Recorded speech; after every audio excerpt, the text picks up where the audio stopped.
اشہد ان لا الہ الا اللہ۔ میرے محترم واجب الاکرام معزز سامعین کرام، قرآن پاک فرقان حمید کی چند آیتیں آپ حضرات کے سامنے تلاوت کی ہیں۔ اللہ رب العزت سے دعا ہے کہ اللہ رب العزت ان آیات کے تحت حق اور سچ گفتگو کرنے کی توفیق عطا فرمائے۔ میرے محترم ناظرین اکرام و سامعین کرام، قرآن پاک کے اندر اللہ رب العزت نے دو طرح کے حقوق بیان کیے ہیں۔ نمبر ایک حقوق اللہ اور نمبر دو حقوق العباد۔ آج ہم حقوق اللہ کے اوپر بات کرتے ہوئے سب سے بڑا جو اللہ رب العزت نے اپنا حق انسان کے اوپر، مسلمانوں کے اوپر لازم کیا ہے، مقرر کیا ہے، انسان کو، مسلمان کو اس کا پابند بنایا ہے، اس کے بارے میں گفتگو کریں گے۔ چنانچہ قرآن پاک فرقان حمید کے اندر 150 سے زیادہ مقام کے اوپر اللہ رب العزت نے انسان کو نماز کو قائم کرنے کا حکم دیا ہے، نماز کو پڑھنے کا حکم دیا ہے، اور مختلف طریقوں سے نبی علیہ الصلوۃ والسلام کی نماز کا، صحابہ کی، حضرات انبیاء علیہ الصلوۃ والسلام کی نماز کا ذکر کیا ہے اور مسلمانوں کو اس کی تلقین کی ہے۔ اس کی اہمیت کا اندازہ اس بات سے لگایا جا سکتا ہے کہ دیگر جتنے اللہ رب العزت کے احکام ہیں، جتنے فرائض ہیں، اللہ رب العزت نے ان کے اندر گنجائش رکھی ہوئی ہے، اللہ رب العزت نے ان کو کسی نہ کسی درجے کے اندر معاف کیا ہوا ہے۔ اب روزہ ہے، اگر انسان بیمار ہے، سفر میں ہے، تو اللہ رب العزت کہتے ہیں کہ اس کو چھوڑ دو، کوئی مسئلہ نہیں، بعد میں قضا کر لینا اس روزے کی۔ اگر بیمار ہے تو کوئی بات نہیں، اگر اسی طرح سفر پہ ہے تو روزہ چھوڑ لو۔ آج کل اتنا آسان سفر ہو گیا، تیز رفتار گاڑیوں کے آنے کی وجہ سے یا ہوائی جہاز آنے کی وجہ سے، پھر بھی روزے کا وہی حکم ہے اللہ رب العزت کی طرف سے، حضرات انبیاء علیہ السلام کی طرف سے، اور پھر علماء اکرام نے روزے کا وہی حکم بتایا ہوا ہے کہ اگرچہ تیز رفتار گاڑیاں آ گئیں، ہوائی جہاز آ گئے، پھر بھی کوئی بندہ اپنے شہر سے 77 کلومیٹر اگر اپنے شہر کی حدود سے باہر نکل جاتا ہے تو وہ انسان مسافر ہو جاتا ہے۔ اگر رمضان شریف کے اندر وہ یہ سفر شروع کر رہا ہے یا رمضان کے اندر اپنے شہر سے اتنا دور نکلا ہے تو پھر اس کے لیے روزے کا حکم یہ ہے کہ وہ چاہے تو رکھ لے، نہ چاہے تو نہ رکھے۔ اب اس کو روزہ رکھنے کی پابندی نہیں، روزہ چھوڑنے کے اوپر کوئی پکڑ نہیں۔ تو یہ روزے کا مسائل ہیں، روزے کے احکام ہیں۔ اسی طرح رمضان کے اندر کوئی آدمی بیمار ہو گیا، ڈاکٹروں نے کہا ہے کہ روزہ رکھنے سے بیماری کے اندر اضافہ ہو جائے گا، روزہ رکھنے سے بیماری کے اندر اضافہ ہو جائے گا، یا روزہ رکھنے سے ہلاکت کا خدشہ ہے اس بیماری کے اندر، تو پھر اللہ کہتے ہیں روزے کو چھوڑ دو۔ اسی طرح زکوٰۃ ہے، وہ بھی اللہ رب العزت کا انسانوں کے اوپر ایک حق ہے، اللہ نے حکم دیا ہے، اللہ نے فرض قرار دی ہے، لیکن اس کے لیے بھی کیا ہے؟ مال ہے تو زکوٰۃ دو، مال نہیں ہے تو زکوٰۃ نہ دو۔ اسی طرح حج ہے، حج بھی اللہ رب العزت کے اہم فرائض ارکان میں سے ایک رکن ہے، اللہ کے فرائض چیزوں میں سے ایک فرض ہے۔ اللہ فرماتے ہیں کہ اتنے پیسے تمہارے پاس ہیں کہ تم حج کا مکمل خرچہ برداشت کر سکو۔ آج کے دور کے اندر سرکاری حج بھی جو ہے 16-17 لاکھ اگر تمہارے پاس ہے، اس کے علاوہ جو تمہاری کفالت میں لوگ ہیں، تمہاری بیوی ہے، تمہارے بچے ہیں، والدین ہیں، بہن بھائی ہیں، یہ جو تمہاری کفالت کے اندر لوگ ہیں، حج کے خرچے کے علاوہ جتنے دن تم نے حج کو جانا ہے، 15 دن کا تمہارا یعنی حج کا مہینے کا ہے، 2 مہینوں کا ہے، 3 مہینوں کا، مختلف لوگوں کے جو ہے ایام ہوتے ہیں سفر کے، حج کے سفر کے، تو ان ایام کے جو تم نے حج کے اوپر گزارنے ہیں، پیچھے جو تمہاری کفالت میں لوگ ہیں ان کا خرچہ تم افورڈ کرو، ان کا خرچہ ان کے سپرد کرو، ان کو دو، تاکہ ان کو تمہارے پیچھے کسی بھی مشکل کا سامنا نہ کرنا پڑے۔ اگر اتنا مال تمہارے پاس ہے تو پھر تم حج کرو، ورنہ تمہارے اوپر حج نہیں۔ یہ 4 بڑے بڑے احکام اللہ کے فرائض میں نے تمہیں آپ لوگوں کے سامنے عرض کر دیے، گنوا دیے، لیکن سب سے بڑا حکم جو یہ ہے اللہ رب العزت کا، جس کے بارے میں پیارے آقا علیہ الصلوۃ والسلام نے ارشاد فرمایا کہ قیامت والے دن سب سے پہلے نماز کا حساب ہوگا۔ جس کی نماز اچھی اور پوری نکل آئی اس کے باقی اعمال بھی اچھے اور پورے نکلیں گے، اور جس کی نماز ہی خراب نکل گئی، یعنی جو نماز میں ہی پھنس گیا، اس کے باقی اعمال بھی خراب بیکار نکلیں گے۔ یہ اس قدر اہم اللہ کا حکم ہے اور فرض ہے نماز، کہ سب سے پہلے قیامت والے دن نماز کا حساب ہوگا، سارے اعمال میں سے سب سے پہلے۔ وہ اعمال چاہے حقوق اللہ ہیں چاہے حقوق العباد، سب سے پہلے نماز کا حساب ہوگا۔ حدیث پاک کے اندر آتا ہے کہ آدمی کا نماز کا قیامت والے دن حساب ہوگا۔ سب سے پہلے نماز کے اندر بھی کچھ نماز ہمارے لیے فرض ہے، کچھ سنت ہے، کچھ واجب ہیں، کچھ نوافل ہیں۔ ان کا نمبر وار اللہ رب العزت جو ہے جائزہ لیں گے، نمبر وار اللہ رب العزت نماز کا انسان سے حساب لیں گے۔ ایک ایک پڑھی ہوئی رکعت انسان کے نامہ اعمال میں لکھی ہوگی، اور پوری زندگی میں جب سے اب پیارے آقا علیہ الصلوۃ والسلام نے ارشاد فرمایا کہ بچہ اگر 7 سال کا ہو، بچہ جب 7 سال کا ہو جائے تو اس کو نماز کی تلقین کرو، نماز کا حکم کرو، اس کو مسجد میں اپنے ساتھ نماز کے لیے لے جاؤ، اس کو نماز کی اہمیت بتاؤ، نماز کے فضائل اس کو بتاؤ، پیار محبت سے، شفقت اور الفت سے اس بچے کو نماز کی تلقین کرو۔ لیکن اگر بچہ 10 سال کا ہو گیا ہے، ابھی تک نماز نہیں پڑھتا، ابھی تک نماز نہیں پڑھتا، تو پھر پیارے آقا علیہ الصلوۃ والسلام نے ارشاد فرمایا اب شفقت ختم، اب پیار ختم، اب الفت ختم۔ اب اگر وہ تمہاری بات مان کر نماز نہیں پڑھتا تو پھر اس کے اوپر جو ہے شفقت والا معاملہ نہیں کرنا، بلکہ زبردستی اس سے نماز پڑھوانی ہے۔ اس کو مار کر نماز پڑھانی پڑے تو مار کر نماز پڑھانی ہے، اگر ڈانٹ ڈپٹ کے ساتھ نماز پڑھانی پڑے تو ڈانٹ ڈپٹ کے ساتھ نماز پڑھانی ہے۔ نماز کا اس قدر حکم ہے۔ کوئی بھی اللہ کا حکم ایسا نہیں ہے کہ جو 7 سال کی عمر کے اندر انسان کے اوپر لاگو ہو جاتا ہے۔ نہ روزہ ہے، نہ زکوٰۃ ہے، نہ حج ہے، کوئی بھی ایسا رکن نہیں ہے، لیکن نماز ایسا حکم ہے، بلکہ 10 سال کی عمر کے اوپر بھی نہیں آتا، 15 سال تک بھی اگر انسان چلا جائے تو یہ چیزیں انسان کے اوپر نہیں لاگو ہوتی، بالغ ہونے کے بعد یہ چیزیں انسان کے اوپر لاگو ہوتی ہیں۔ لیکن نماز ایسا حکم ہے کہ اللہ رب العزت کا کہ 10 سال 7 سال کی عمر سے اللہ رب العزت فرماتے ہیں کہ اپنی اولادوں کو، اپنے بچوں کو اس کے اوپر ڈالو، اس کی تلقین کرو، سختی سے پڑھاؤ۔ لیکن میرے محترم بھائیوں اور دوستوں، بڑی افسوس صد افسوس ہے اس بات پر کہ آج ہمارا بیٹا، ہماری اولاد، وہ 2-2.5 سال 3 حد 5 سال کے بعد ہم ان کو سکول میں ڈال دیتے ہیں۔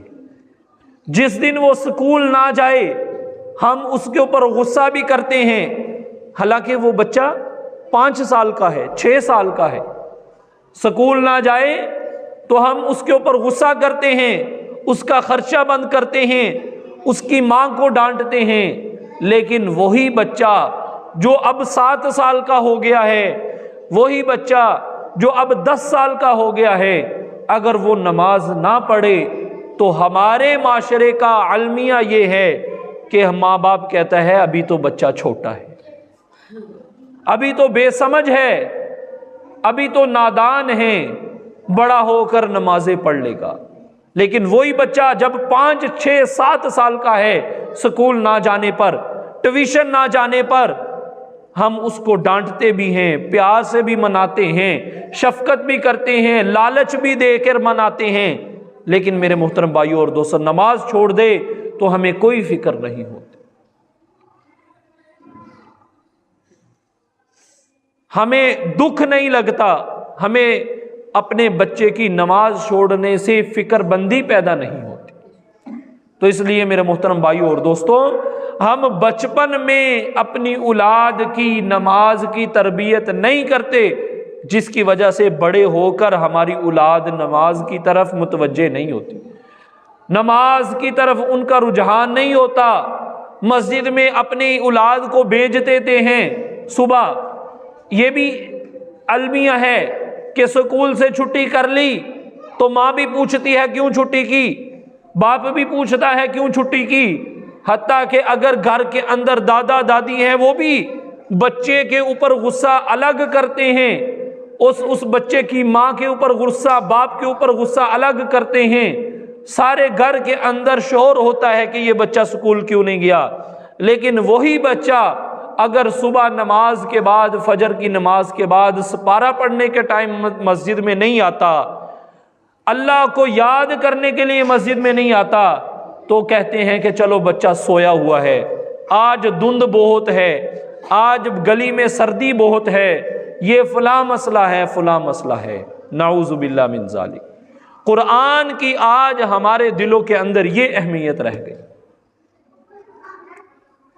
اسی کا پھر نتیجہ یہ نکلتا ہے کہ بڑے ہو کر انگلش بھی آتی ہے، ریاضی بھی آتی ہے، میتھ بھی آتا ہے، سارے مضمون آتے ہیں، اگر نہیں آتا تو قرآن پڑھنا نہیں آتا۔ آج ہم سب اپنے اپنے گریبان میں جھانک کر دیکھ لیں کہ ہمیں کتنا قرآن پڑھنا آتا ہے۔ تو خدا کی قسم ساری دنیا میں جو بندہ انگلش صحیح بول لیتا ہے، انگلش پڑھ صحیح لیتا ہے، اور وہ بندہ قرآن نہیں پڑھ سکتا، تو اس سے بڑا جاہل کوئی نہیں ہے۔ اگر ایک بندہ ریاضی میں بڑا ماہر ہے، اسی طرح ایک بندہ سائنس میں بڑا ماہر ہے اور مضمونوں میں بہت ماہر ہے، لیکن قرآن پڑھنا نہیں آتا، تو خدا کی قسم اس سے بڑا جاہل انسان کوئی نہیں۔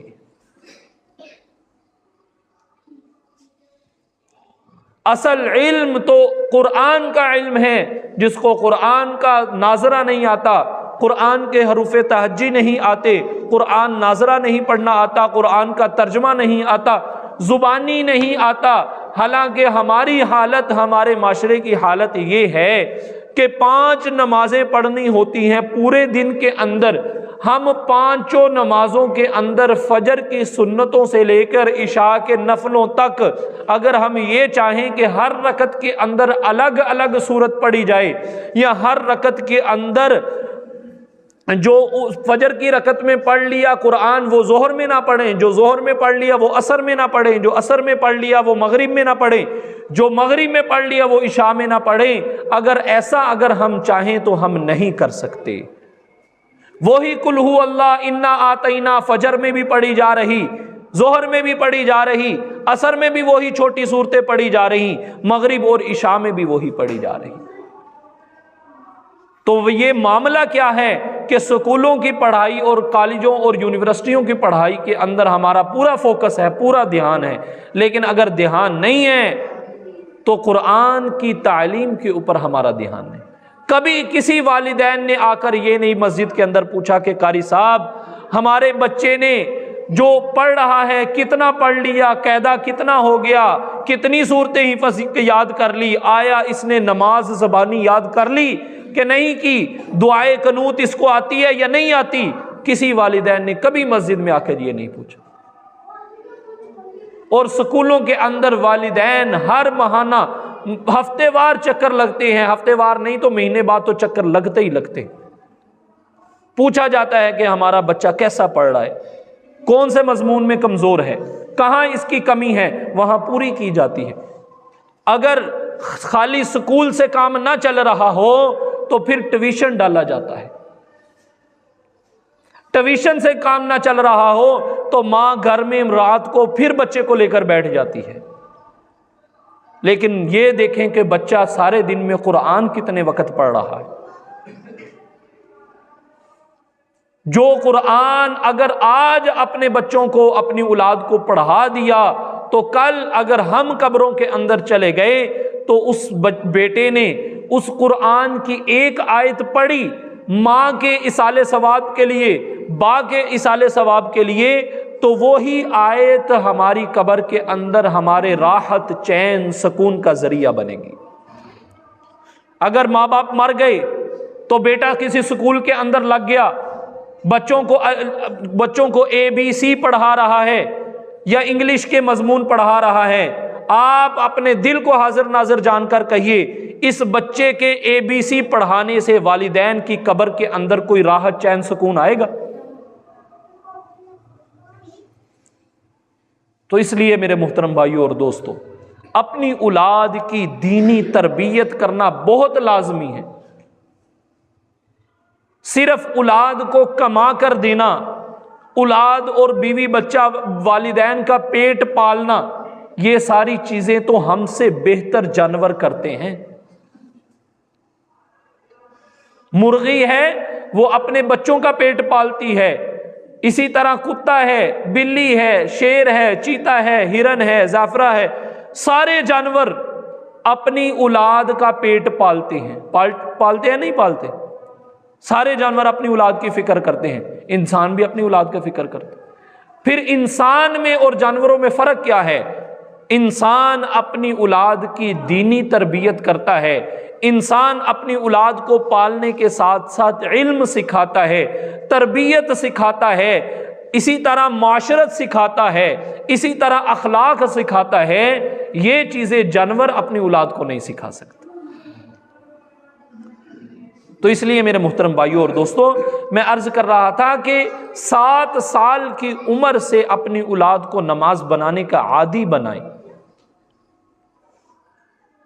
نماز پڑھانے کا عادی بنائیں.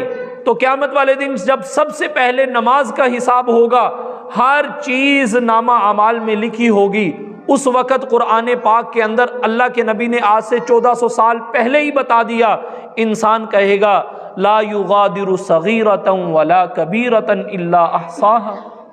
کیا کہے گا؟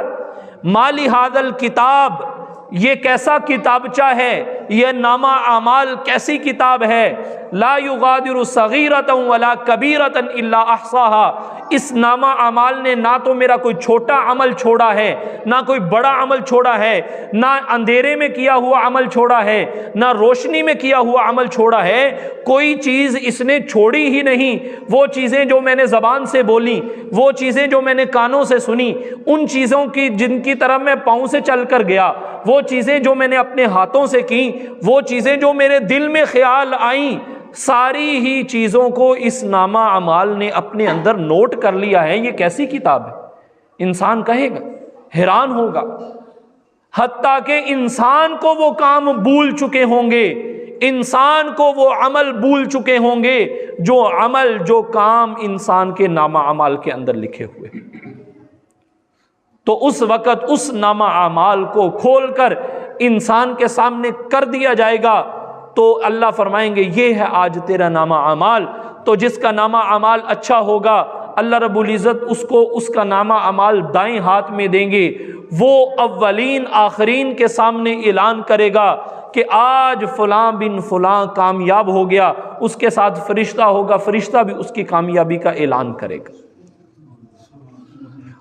اور اس کا نامہ اعمال ساری دنیا کے انسانوں کو کامیابی کا سرٹیفکیٹ نظر آئے گا. اور اس کے برعکس جس نے اپنی من مانی سے زندگی گزاری، دل کیا نماز پڑھ لی، دل کیا نہ پڑھی، مہینوں کے مہینے، سال کے سال گزر گئے، مسجد کا منہ نہیں دیکھا، جو فرض چیز ہے نماز، جو سب سے بڑا اللہ کا حکم ہے، اس کی پرواہ نہیں کی، تو اس کے ساتھ کیا ہوگا؟ اللہ کے نبی نے ارشاد فرمایا کہ اس کا بایاں ہاتھ، کھبا ہاتھ اس کی پسلی کو پھاڑ کر اس کے اندر سے نکالا جائے گا، پیچھے کمر کی طرف سے اس کو اس کا نامہ اعمال پکڑایا جائے گا، وہ اپنا نامہ اعمال چھپاتا پھرے گا، فرشتہ اعلان کرے گا آج فلاں کا بیٹا فلاں ناکام ہو گیا، اس کی ناکامی کا سرٹیفکیٹ ساری دنیا کے سارے انسان دیکھیں گے۔ آج اگر ایک بچہ فیل ہو جائے، میٹرک میں کسی کی سیپلی آ جائے، وہ اپنے خاندان سے چھپتا پھرتا ہے، اپنے رشتہ دار عزیز و اقارب محلے داروں سے چھپتا پھرتا ہے، تو کل قیامت والے دن جب سرٹیفکیٹ ناکامی کا مل جائے گا، ایک سیپلی نہیں بلکہ اب آج دنیا کے امتحانوں کے اندر جو ناکام ہو جائے، اگلے سال پھر آپشن ہوتا ہے کہ پیپر دے لو، کامیابی کا چانس بن جائے گا، لیکن وہاں جو کامیاب ہو گیا ہمیشہ کے لیے کامیاب، جو ناکام ہو گیا ہمیشہ کے لیے ناکام ہوگا، تو پھر ساری دنیا کے سارے انسان کامیابی کا سرٹیفکیٹ بھی دیکھیں گے اور ساری دنیا کے سارے انسان اس کی ناکامی کا سرٹیفکیٹ بھی دیکھیں گے۔ تو اس لیے میرے محترم بھائیوں اور دوستوں، پیارے آقا نے بڑا آسان کر دیا ہماری امت محمدیہ کے لیے کہ ایک عمل نماز اس کو بہتر کر لو، اس کو بنا لو، اس کی پابندی کر لو، اس کا اہتمام کر لو۔ پیارے آقا نے فرمایا کہ جس کی نماز کا حساب ٹھیک نکل آیا، میں گارنٹی دیتا ہوں اس کے باقی اعمال کا بھی حساب ٹھیک نکلے گا۔ جس کی نماز کا معاملہ، نماز کا حساب کمزور رہا، خراب رہا، تو پیارے آقا نے فرمایا اس کے باقی اعمال کے اندر بھی کمزوری ہی کمزوری ہو۔ تو اس لیے میرے محترم بھائیوں اور دوستوں، نماز کبھی نہ چھوڑیں۔ پیارے آقا علیہ الصلوۃ والسلام نے ارشاد فرمایا الصلاۃ قرۃ عینی، کہ نماز میری آنکھوں کی ٹھنڈک ہے۔ اب جو نماز پڑھ رہا ہے وہ تو اپنے آقا کی آنکھوں کو ٹھنڈک پہنچا رہا ہے، جو نماز نہیں پڑھ رہا وہ دیکھ لیں کیا کر رہا ہے۔ فرمایا الصلاۃ عماد الدین، کہ نماز دین کا ستون ہے اور درمیانی ستون ہے۔ آج یہ ستون اگر بلڈنگ سے ہٹا دیے جائیں تو یہ چھت کھڑی رہے گی؟ اس کی مضبوطی رہے گی؟ نہیں رہے گی۔ تو نماز پورے اسلام میں درمیانی پلر ہے، اگر ہم اسی کو ہٹا دیں گے تو سارا دین ہمارا دڑم سے نیچے گر جائے گا۔ تو اس لیے میرے محترم بھائیوں اور دوستوں، نماز کا اہتمام کریے۔ جو بھی مشکل پیش آئے اللہ سے نماز کے ذریعے مانگے۔ جب نماز اللہ کے نبی لے کر زمین پر اترے تو صحابہ کی خوشی کی انتہا نہ رہی کہ پہلے کوئی ذریعہ نہیں تھا اللہ سے مانگنے کا، اب نماز اللہ سے مانگنے کا ذریعہ آ گیا۔ حضرت حذیفہ بن یمان رضی اللہ تعالیٰ عنہ فرماتے ہیں کہ میرے آقا حضرت محمد مصطفیٰ احمد مجتبیٰ صلی اللہ علیہ وسلم کو جب بھی کوئی مشکل امر پیش آتا تو فوراً مسجد میں جا کر 2 رکعت نماز نفل پر ادا کرتے، حتیٰ کہ صحابہ فرماتے ہیں ذرا سی طوفان آتا، ذرا سی بجلی گرجتی، ہوائیں تیز چلنا شروع ہو جاتی تو پیارے آقا ہر کام کاج چھوڑ کر مسجد میں چلے جاتے اور وہاں جا کر نماز شروع کرتے۔ صحابہ کی یہی عمل تھا۔ صحابہ اپنے چھوٹے سے چھوٹا کام نماز کے ذریعے کرواتے تھے۔ ایک صحابی کے بارے میں آتا ہے کہ ان کے پاؤں کے جوتوں کے تسمے ٹوٹ گئے تھے، نماز پڑھ کر اللہ سے مانگے، اللہ رب العزت نے جوتے عطا فرما دیے۔ آخری بات عرض کرتا ہوں، ایک صحابیہ جو نئی مسلمان ہوئی، سارا خاندان، سارا قبیلہ، سارا کنبہ کافر ہے، وہ اکیلی مسلمان ہو گئی، خامند ہے نہیں، ایک ہی ساتھ دودھ پیتا بچہ ہے، خامند فوت ہو چکا، ایک اس عورت کے ساتھ دودھ پیتا ہوا شیر خوار بچہ ہے، مسلمان ہو گئی۔ مسلمان ہونے کے کچھ دن کے بعد ان کا بچہ انتقال کر گیا، اس عورت کا بچہ انتقال کر گیا، لیکن پیارے آقا علیہ الصلوۃ والسلام کی تعلیم سیکھی ہوئی تھی۔ کیا تعلیم؟ کہ جب بھی کوئی مشکل پیش آئے اپنے رب سے نماز پڑھ کر مانگو، تمہارا رب نماز کے ذریعے سب سے جلدی اور سب سے توجہ کے ساتھ تمہاری بات کو سنتا ہے۔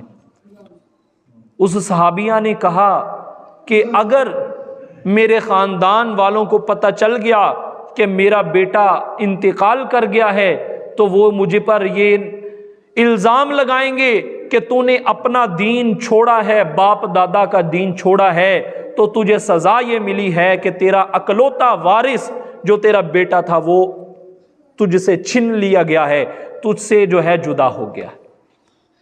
ان صحابیہ نے کسی کو نہیں بتایا، کمرہ بند کر کے بیٹے کو سامنے رکھ کر ساتھ رکھ کر نماز پڑھنا شروع کر دی، نماز پڑھنا شروع کر دی۔ کچھ صحابہ کو پتہ چلا، انہوں نے آ کر جو ہے، ان کو پتا تھا اس کا کوئی آگے پیچھے کوئی نہیں ہے، بیٹے کو اٹھایا، دفنانے کے لیے غسل دینا شروع کر دیا، کفن بھی جو ہے پہنا دیا۔ ادھر وہ صحابیہ اپنے بیٹے کی شکل کو نہیں دیکھ رہی، نہ واویلا مچا رہی ہیں، نہ شور، نہ رونا دھونا، بلکہ کیا کر رہی ہیں؟ اللہ سے رو رو کر مانگ رہی ہیں کہ یا اللہ اگر میرے خاندان کو پتہ چل گیا تو میری تو بدنامی کا سب سے بڑا ذریعہ بن جائے گا۔ ادھر کفن پہنایا جا چکا ہے، ادھر اللہ سے رابطہ جڑا، تار جڑی ہوئی ہے۔ صحابہ فرماتے ہیں ہم نے خود اس بچے کو غسل دیا تو ہم نے کچھ دیر کے بعد دیکھا کہ کفن کے اندر حرکت پیدا ہو گئی۔ جب کفن منہ سے کفن ہٹا کر دیکھا تو وہ بچہ اللہ کے حکم سے زندہ ہو گیا۔ تو یہ نماز کی طاقت ہے۔ آج مسلمان نماز کی طاقت کو بھول گیا۔ دوائی میڈیسن کی طاقت تو یاد ہے، ڈاکٹر کی طاقت تو یاد ہے، بادشاہ اور وزیر اور جج کی طاقت یاد ہے، لیکن نماز کی طاقت بھول گیا۔ تو میرے محترم بھائیوں اور دوستو، جب ہم نماز کی طاقت کو سمجھیں گے تو ہمارا کوئی مسئلہ نہیں رہے گا، کوئی پریشانی نہیں رہے گی، ہمارے سارے مسائل اللہ نماز کے ذریعے حل کر دیں گے۔ وآخر دعوانا ان الحمدللہ رب العالمین۔ أشهد أن لا